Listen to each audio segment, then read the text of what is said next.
This is May 26, 1989 for Design Art and the legendary, wonderful, this was for an album cover, by the way, Stephen Bishop.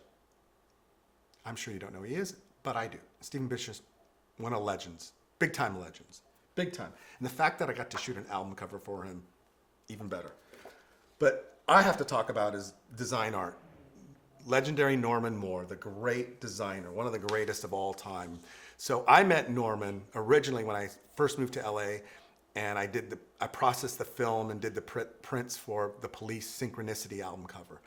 Norman was one of the greatest freelance art directors in LA. I don't even know where he is today, but at the time in the 80s, he has designed all the best album covers. So my dream was to work for him, and I ended up working for him maybe a half a dozen times, and every time was a great album packaging, great album cover, great band. I think I did Adam Ant for him. Now I can't even think of everybody, but Norman was a legendary designer. So shooting for him was the highlight of this shoot. But Stephen, I remember Stephen being, growing up as a kid, Stephen Bishop was a big deal. So meeting him and shooting an album cover was always a big deal. But we did this shoot here in Los Angeles. I can't remember where we did it, but I just remember going through the different looks and the different things, and Norman's giving his advice on, like, this is what I need for packaging, this is what I need, and then we'd get that, and then we'd move on to the next thing. But when you're working with a creative director that you respect and has serious game, my line is, you shut the fuck up and do what he tells you to do. And Norman was one of those designers.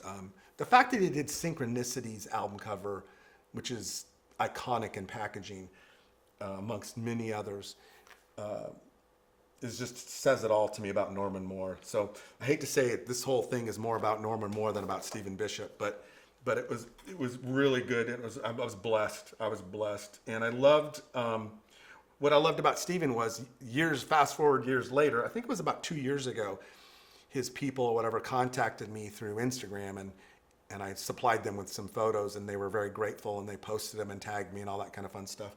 That happens a lot with older artists nowadays. They reach out to me and try to get, photos for content from back in the day, and I'm always happy to help. Always happy to help. But Stephen Bishop,